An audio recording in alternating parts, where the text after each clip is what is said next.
नमस्कार सभी को, आप सभी का स्वागत है अवर्स एजुकेशन के यूट्यूब चैनल पे। तो पंचायती राज के इतिहास के बारे में हमने पहले पढ़ा कि पंचायती राज की शुरुआत कैसे हुई। चोल साम्राज्य से शुरुआत हुई, उसके बाद रिप्पन जो आया था उसने यहाँ पे उसको जो है स्थानीय स्वशासन का जनक बोला जाता है।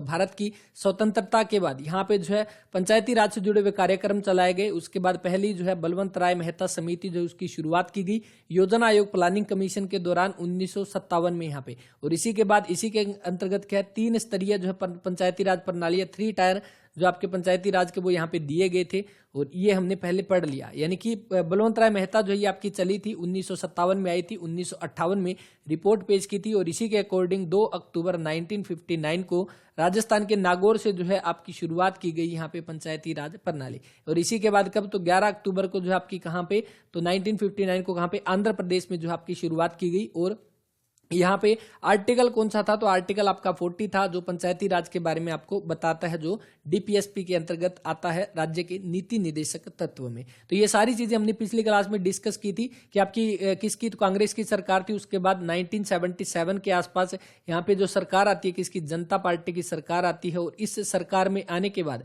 प्रधानमंत्री कौन थे, तो मोरारजी देसाई जब वो यहाँ पे मोरारजी देसाई जब वो यहाँ पे प्रधानमंत्री बनते हैं। और इनके बारे में एक इंपॉर्टेंट चीज है कि इनको भारत रत्न जो है इनको मिला हुआ है, भारत का सबसे बड़ा पुरस्कार, सबसे बड़ा सम्मान हम कह सकते हैं भारत रत्न।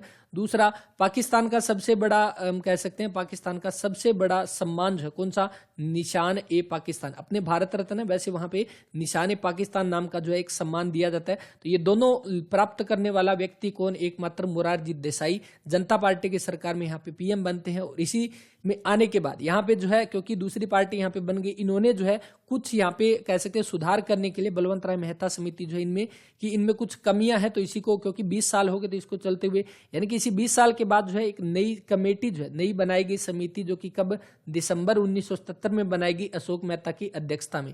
और इसका काम क्या था कि आपकी जो उसकी कमियां जो उसमें बताई गई थी कि जो आपकी बलवंत राय मेहता समिति इसमें कुछ कमियां है उसमें ही सुधार किया जाए। 13 जो इसमें सदस्य थे और इसने 1977 में आई थी, 1978 में अगले ही साल जो इसने अपनी रिपोर्ट जो है वो पेश कर दी थी। इसके बाद कुछ एक इंपॉर्टेंट चीजें जो सिफारिश जो वो क्या की थी कि राज्य में विकेंद्रीकरण का जो है प्रथम स्तर आपका जिला हो। और मेन जो इंपॉर्टेंट क्वेश्चन इसमें यह है कि ग्राम पंचायत और पंचायत समिति जो उसको यहाँ पे समाप्त कर देना चाहिए।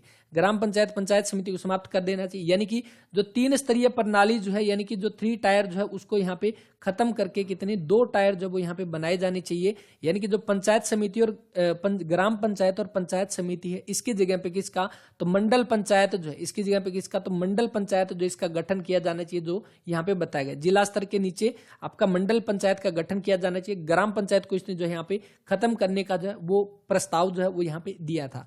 उसके बाद इसका चुनाव जो है आपका प्रत्यक्ष होना चाहिए और जिला परिषद के चुनाव जो है वो आपका अप्रत्यक्ष होना चाहिए। यानी जो मंडल अध्यक्ष जो है उसके चुनाव में तो डायरेक्ट लोग जो है वो भाग लेंगे, लेकिन जो जिला परिषद का अध्यक्ष है वो अप्रत्यक्ष रूप से होगा। जो चुने हुए सदस्य होंगे वही जो है इनका चुनाव जो है वो करेंगे। मंडल पंचायत और परिषद का कार्यकाल कितना, तो 4 वर्ष का होना चाहिए। तो ये सारे जो है यहाँ पे रिकमेंड की थी कि ये जो है इसमें सुधार होने चाहिए, लेकिन क्या है, इसको यहाँ पे अस्वीकार जो है वो कर दिया गया था।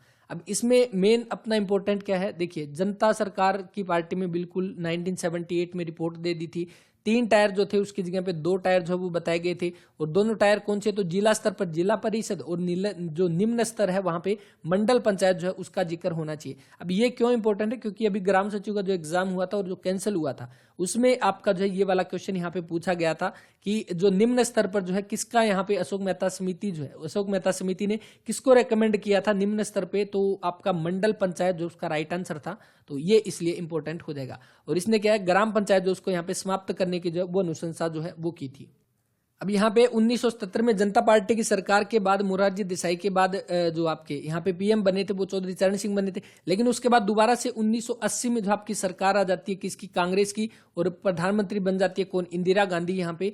और इंदिरा गांधी जो है आपकी यहाँ पे प्रधानमंत्री बन जाती है। और इंदिरा गांधी के बनने के बाद 1984 में आपको बताया असैसिनेशन जो है वो यहाँ पे हो जाता है, इंदिरा गांधी का जो कह सकते हैं हत्या जो है वो कर दी जाती है 1984 में। और उसके बाद जो आपके कौन, तो प्रधानमंत्री जो बनते हैं कौन, 6ठे पीएम बनते हैं, जो कि कौन, राजीव गांधी। यहाँ पे इनके बेटे राजीव गांधी सबसे कम उम्र के बनने वाले पीएम जो कि मात्र 40 वर्ष की उम्र में बने थे, छठे प्रधानमंत्री 1984 से लेके 1989 तक अब यहाँ पे रहे थे। अब ये 1989 तक क्यों बताया, क्योंकि अगली समिति जो वो राजीव गांधी के समय की जो है वो रहेगी।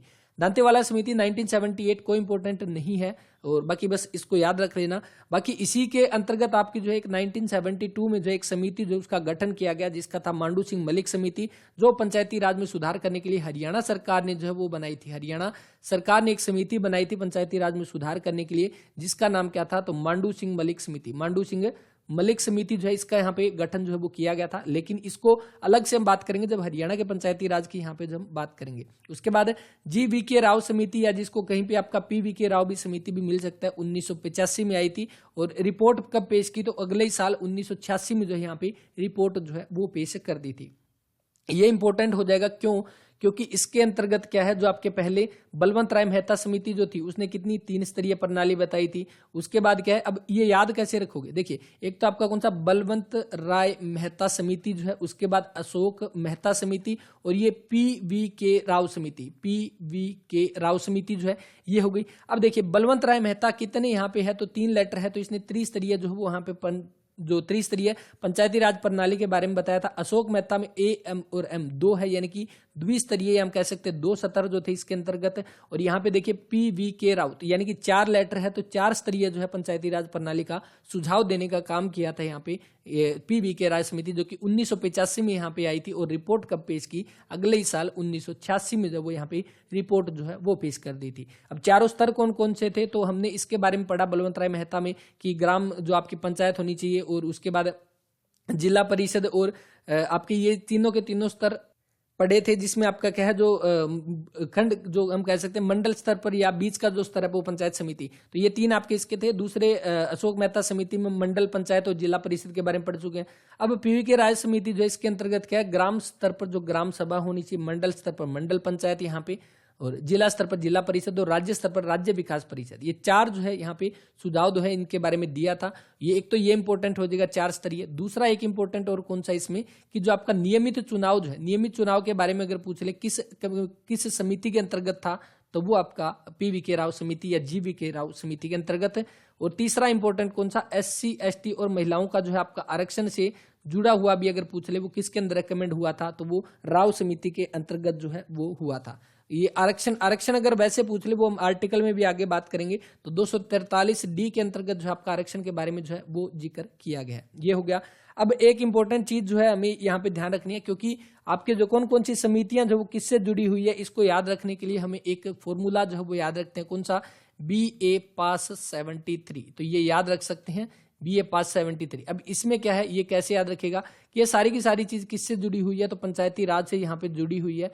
तो पंचायती राज से कैसे, देखिए B से आपका बलवंत राय मेहता समिति, A से आपका अशोक मेहता, P से PVK राव समिति हम इसको बोल सकते हैं, P से ये, से आपकी कौन सी, तो सिंघवी समिति जो है वो हो जाएगी, और 73 से 73वां संविधान संशोधन जो हुआ था वो सारे के सारे आपके किससे जुड़े हुए हैं, तो ये पंचायती राज से जुड़े हुए हैं। तो ये आप इससे याद जो है वो रख सकते हैं। और इसके बाद नेक्स्ट जो है वो बात करते हैं जो आपके लिए इंपॉर्टेंट होगी, सबसे इंपॉर्टेंट। क्यों, क्योंकि अभी लेटेस्ट में जो है इससे जुड़ा हुआ आपका जो है अभी क्वेश्चन पूछा गया है, और वो क्वेश्चन आपका क्या था कि जो पंचायतों को जो संवैधानिक दर्जा प्रदान करने के लिए किस समिति ने जो है सिफारिश की थी, यानी किस समिति के तहत संवैधानिक दर्जा जो वो दिया गया था, तो सिंघवी समिति 1986 में। अभी पिछले महीने जो है आपके सितंबर अक्टूबर के आसपास जो एग्जाम हुए थे पुलिस वाले, उसमें ये वाला क्वेश्चन पूछा गया था, और एग्जैक्ट मुझे याद नहीं कौन सा पेपर था। तो इसमें क्या है, आपका पंचायती राज को संवैधानिक रूप से मान्यता दी जानी चाहिए, किसके अंतर्गत था, तो सिंघवी समिति के अंतर्गत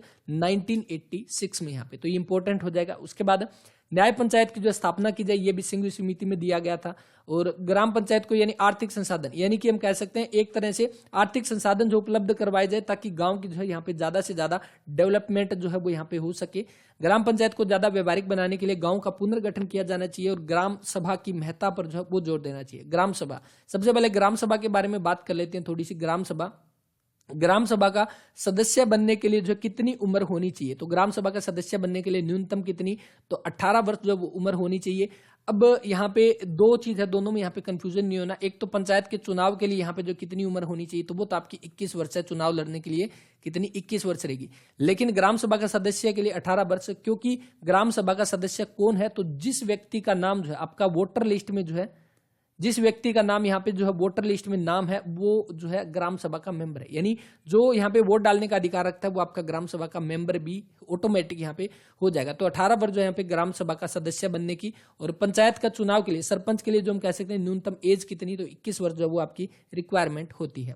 इसके बाद पंचायती राज चुनाव के लिए जो उनके विघटन कार्यों के लिए जो है ये इंपॉर्टेंट नहीं है, देख लेना। बाकी ये सारे के सारे आपके मेन इंपॉर्टेंट कार्य थे जो कि LM सिंघवी समिति जो थी 1986 की। और इसके अंतर्गत महिलाओं को आरक्षण का भी 1/3 जो आपका आरक्षण के बारे में भी यहाँ पे जिक्र जो है वो किया गया था, और नगर पालिका के बारे में भी इसमें जिक्र किया गया था। उसके बाद मेन इंपॉर्टेंट, अपने इंपॉर्टेंट तो नहीं, बस देख याद रखना है सिर्फ, थुंगन समिति।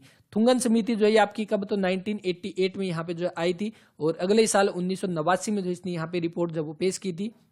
और इसमें भी आपका जो संवैधानिक आधार पर जो है आपका संवैधानिक दर्जा जो है मिलना चाहिए, उसके ऊपर भी इसने यहाँ पे समर्थन जो है वो किया था। और उसके बाद भारत में पंचायतों का संबंध जो है सीधा संघ सरकार के साथ होना चाहिए। बस ये जो है आपका थोड़ा बहुत थुंगन समिति के बारे में भी इसको देख सकते हैं। ये आपकी लोकसभा में जो है आपकी पेश हो गई थी, यानी पास हो गई थी, राज्यसभा में जो इसको यहाँ पे पास जो है वो नहीं किया गया था। इसके बाद गोडगिल समिति जो है आपकी 1988 में आई थी। इसके बाद हरलाल सिंह एक समिति नाम से आई थी, 90 में आई थी, वो कोई इंपॉर्टेंट नहीं है। इसके बाद जो मेन अपनी इंपॉर्टेंट जो आएगा वो अब आएगा 73वां संविधान संशोधन और 74वां संविधान संशोधन जो हुआ था दिसंबर 1992 में। दिसंबर 1992 एग्जैक्ट डेट अगर पूछ ले तो कब, एक तो 22 दिसंबर को जो है पास किया गया, कहां से, लोकसभा से। उसके बाद 23 दिसंबर को कहां से, तो राज्यसभा से जो है पास किया गया 23 दिसंबर 1992 को। और इसी के बाद 73वां 74वां संविधान संशोधन के अंतर्गत जो है इसको यहाँ पे पारित कर दिया गया। ग्रामीण और शहरीय जो भारतीय के स्थानीय स्वशासन की यहाँ पे जो है वो नींव डाली गई। इस समय जो आपके प्रधानमंत्री कौन थे, तो PV नरसिम्हा राव जो है वो यहाँ पे प्रधानमंत्री के तौर पर कार्यरत थे। और इन्होंने क्या 72वें संविधान संशोधन, तो ये बस ध्यान रख लेना, PV नरसिम्हा राव जो है इनके कार्यकाल के दौरान, ये जो PM थे उसी के दौरान आपका जो है 1992 में आपका जो है यहाँ पे 73वां और 74वां संविधान संशोधन हुआ। और उसके बाद 24 अप्रैल 1993 को जो है 73वां संविधान संशोधन जो है इसको यहाँ पे पारित जो है वो कर दिया। यानी पंचायती राज को जो है यहाँ पे शुरू कब कर दिया, तो आपका 24 अप्रैल 1993 को यहाँ पे जो है इसको लागू कर दिया गया। और जो आपका 74वां संविधान संशोधन जो हुआ था शहरी निकाय से जुड़ा हुआ, वो 1 जून 1993 को यहाँ पे जो है कानून के रूप में इसको पारित जो है वो कर दिया गया, 24 अप्रैल 1993 यहाँ पे।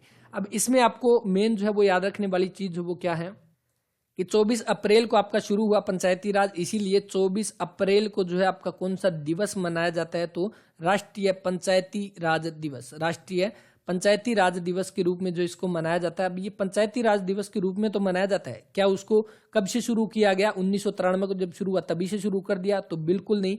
इसको कब से शुरू किया गया, तो 2010 से जो है आपका सरकार थी किसकी, कांग्रेस की, और प्रधानमंत्री डॉक्टर मनमोहन सिंह थे, उन्होंने जो है आपका 2010 से शुरू किया कि अब से हर 24 अप्रैल को जो है आपका मनाया जाएगा पंचायती राज दिवस के रूप में, राष्ट्रीय पंचायती राज दिवस के रूप में मनाया जाएगा, क्योंकि 24 अप्रैल 1993 को यहाँ पे जो है पंचायती राज जो है ये लागू हुआ था। तो ये इंपॉर्टेंट है, ये भी आप इसको ध्यान जो है वो रख सकते हैं। 73वां संविधान संशोधन जो हुआ सबसे पहले, इसके बाद जो है पंचायती राज को अपनाने वाला राज्य कौन सा बना, तो मध्य प्रदेश जो है, MP जो वो यहाँ पे सबसे पहला राज्य जो है वो बना था। इसके बाद नेक्स्ट, अब 73वां संविधान संशोधन जो हुआ इसके अंतर्गत मेन इंपॉर्टेंट चीजें क्या थी कि इसको संविधान के किस भाग में, तो भाग 9 में जोड़ा गया। ये सारी की सारी चीजें इस पेज पे जो है वो सारी की सारी इंपॉर्टेंट है, और स्क्रीनशॉट लेने के बजाय अगर आप इसको लिखोगे तो आपके लिए ज्यादा बेनिफिशियल जो है वो रहेगी। संविधान के किस भाग में, तो भाग 9 में इसको जो है वो जोड़ा गया। और भाग 9 के अंतर्गत जो है, किसके अंतर्गत, देखिए 243, क्योंकि पहले क्या है ये संवैधानिक दर्जा नहीं मिला था, और उस समय किसमें, आर्टिकल 40 में जो पंचायती राज के बारे में वर्णन था, यानी आर्टिकल 40 तो अभी भी ग्राम पंचायत से जुड़ा हुआ है। और उसके बाद क्या, संवैधानिक दर्जा देने के बाद आर्टिकल 243 में इसको जोड़ दिया गया। 243 में कहां से, तो 243 से लेकर 243 ओ तक, ये 24-30 नहीं है, ये ओ है यहाँ पे, तो 243 ओ तक जो है टोटल कितने आर्टिकल हो जाएंगे, तो एक तो 243 हो गया, उसके बाद कौन सा, तो 243 ए, उसके बाद बी, यानी कि ये ए से लेके ओ तक कितने, तो 15 ये हो गए, 243 हो गया, टोटल कितने, तो 16 जो है वो आर्टिकल है। और इन 16 आर्टिकल के अंतर्गत बताया गया है कि पंचायती राज का चुनाव कैसे होगा, पंचायती राज में आरक्षण की प्रणाली क्या है, पंचायती राज की शक्तियां क्या है। ये तो हम अलग से जब आपके अभी यानी नेक्स्ट क्लास में ही बात करेंगे, जो आर्टिकल के बारे में क्या क्या जो है इनमें प्रावधान दिया गया है इसके बारे में। और आपके कौन से 243 से लेकर 243 ओ, या हिंदी में हम कह सकते हैं 243 से लेकर 243 क आ जाएगा, उसके बाद ख आ जाएगा, यानी अण तक जो है आपके टोटल 16 आर्टिकल जो है वो यहाँ पे रहेंगे पंचायतों से जुड़े हुए। इसके बाद ग्राम सभा जो है गांव के स्तर पर उन शक्तियों का प्रयोग करती है। और ग्राम सभा देखिए, वैसे हम कह सकते हैं आपकी सभा कौन सी, तो सबसे ऊपर कौन सी, तो राज्यसभा जो होती है, उसके बाद कौन सी, तो लोकसभा हो जाएगी, उसके बाद कौन सी, तो आपकी विधानसभा जो है वो हो जाएगी। यानी कि सबसे निम्न स्तर पर आपकी सभा कौन सी, तो वो ग्राम सभा है, जहां पे हर बंदा जो है, हर पर्सन यहाँ पे जो है अपनी समस्याएं जो है वो बता सकता है। तो ये हो गया। उसके बाद 73वां संविधान संशोधन 11वीं अनुसूची, ये भी इंपॉर्टेंट हो जाएगा। कौन सी अनुसूची जो है वो जोड़ी गई मूल संविधान में, अगर पूछ ले भारत के मूल संविधान में, यानी कि जब संविधान बनाया गया उस समय कितनी यहाँ पे अनुसूची थी, तो 8 अनुसूची थी। उसके बाद आपकी 9वीं जोड़ी गई भूमि सुधार से जुड़ी हुई, 10वीं दल बदल से, और आपकी 11वीं जो है वो जोड़ी गई 73वें संविधान संशोधन के अंतर्गत पंचायती राज से जुड़ी हुई, पंचायती राज से जुड़ी हुई।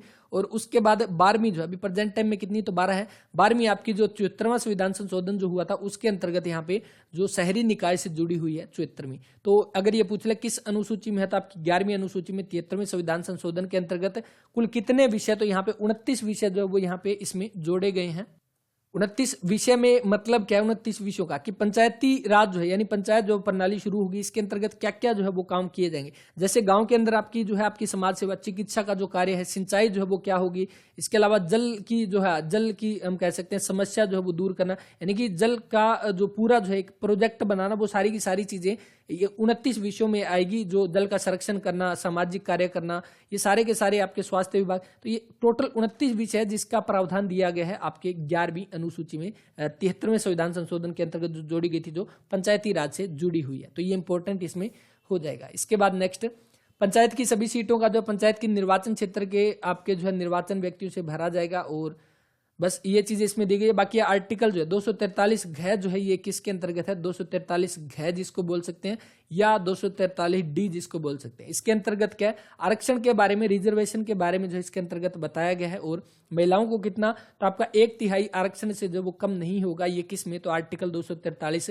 घ में दिया गया। अब यहाँ पे 2-3 इंपॉर्टेंट क्वेश्चन जो वो बनते हैं। एक तो अपने हरियाणा में जो अभी आरक्षण कितना, महिलाओं को कितना आरक्षण दिया गया, तो ये अभी लेटेस्ट जुलाई अगस्त के महीने में जो पेपर हुए थे उसमें ये वाला क्वेश्चन पूछा गया था। और वैसे तो क्या है, अपने 50% का जो एक प्रस्ताव पारित किया गया था अभी पीछे दिसंबर 2020 के आसपास की बात है, लेकिन वो है शायद पारित नहीं हुआ। और इसीलिए जो है HSSC ने अभी लेटेस्ट 2021 में क्वेश्चन आया था, और उसका राइट आंसर कितना, तो 33 से 1/3, या हम कह सकते हैं 1/3 जो है वो इसका राइट आंसर माना था, 1/3 माना था। तो उसी के अकॉर्डिंग हम कह सकते हैं हरियाणा में 1/3 है। और अगर ये पूछ ले 50% जो है यहाँ पे जो है 50% आरक्षण जो है देने वाला पहला राज्य कौन, तो वो बिहार जो है वो बना था 50% महिलाओं को आरक्षण देने वाला। तो ये भी आप इसको जो है वो ध्यान रख सकते हैं। इसके बाद नेक्स्ट, 73वां संविधान संशोधन जो हुआ था, इसकी मुख्य जो है विशेषताएं आपकी कौन कौन सी, तो ये विशेषताएं हैं, इनके बारे में देख लेते हैं एक करके। ग्राम सभा जो है, ग्राम सभा के बारे में हमने यहाँ पे बात कर लिया।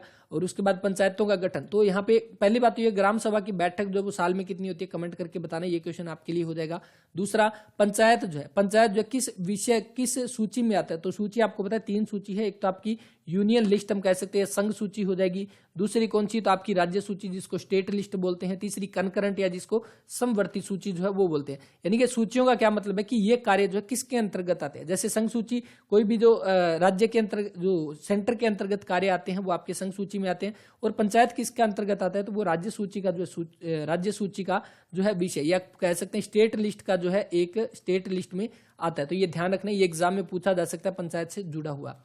और उसके बाद अनुच्छेद किसमें, 243 ख में जो है आपका पंचायती राज का प्रावधान है। और ये आर्टिकल तो हम पढ़ ही लेंगे, किंतु उस राज्य में जनसंख्या 20 लाख से जो है अधिक नहीं है, ये चीज दी गई है। ये बाकी सारी की सारी चीजें हम पढ़ेंगे बाद में जब आर्टिकल करेंगे। उसके बाद चुनाव के बारे में यहाँ पे जो बात की गई है, चुनाव का अगर पूछ ले आर्टिकल किसके अंतर्गत है, तो 243, हिंदी में टै कह सकते हैं, इंग्लिश में के कह सकते हैं। इसके अंतर्गत जो चुनाव प्रणाली है, जो इलेक्शन है, जो निर्वाचन का प्रोसेस है, वो रहेगा इस आर्टिकल के तहत। उसमें आपका क्या दिया गया कि प्रदेश सरकार जो है 5 साल पूरे होने के बाद, यानी 5 साल जो है यहाँ पे इसका टर्म जो है वो रहेगी, कार्यकाल इसका, और उसके बाद अगर बीच में जो आपकी पंचायत भंग हो जाती है 5 साल से पहले, तो कब तक 6 महीने के अंतर्गत जो है इसमें चुनाव करवाए जाने जो है कंपलसरी है, यानी 6 महीने के अंतर्गत चुनाव जो है वो यहाँ पे हो जानी चाहिए। तो ये चीजें जो इसमें आपकी बताई गई है।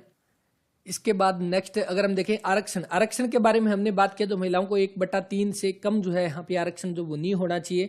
और आरक्षण के बारे में भी हमने बता लिया, जो आर्टिकल 243D में जो इसका प्रावधान है, या इसको है भी हम बोल सकते हैं। सदस्यों की योग्यताओं के बारे में हमने बात कर लिया कि पंचायत का चुनाव लड़ने के लिए 21 वर्ष जो वो यहाँ पे आयु होनी चाहिए। और इसके साथ ही ग्राम सभा का सदस्य के लिए 18 वर्ष हमने बात कर लिया। लोकसभा का आप सभी को पता है कितना, तो 25 वर्ष जो वो आपकी न्यूनतम आयु जो है वो होती है। राज्यसभा की पूछ ले तो कितनी, 30 वर्ष जो है वो यहाँ पे न्यूनतम एज होती है। राष्ट्रपति उपराष्ट्रपति की कितनी होती है, तो वो आपकी 35 वर्ष जो है वो उम्र होती है। इसके अलावा कितनी वोट डालने की कितनी आपकी 18 वर्ष जो है वो होती है, लेकिन आपकी पहले कितनी थी, 21 वर्ष थी। 18 से लेकर 21 वर्ष जो है ये आपकी आयु घटा दी गई। कब हुआ था, तो 61वां संविधान संशोधन जो हुआ था, जो कि 1989 में हुआ था। ये इंपॉर्टेंट है, इसको ध्यान रख सकते हैं। यानी कि वोट डालने की उम्र जो है 21 वर्ष से 18 वर्ष कब कर दी गई, तो 61वां संविधान संशोधन 1989 के तहत यहाँ पे जो है वोट डालने की उम्र 21 से 18 वर्ष जो है वो कर दी गई थी। इसके बाद देखिए इसमें कितना है, 29 विषय ये हमने पढ़ लिए हैं, जिसके अंतर्गत क्या है, कृषि, भूमि सुधार, ये सारे जो है काम इसके अंतर्गत जो है वो आते हैं। और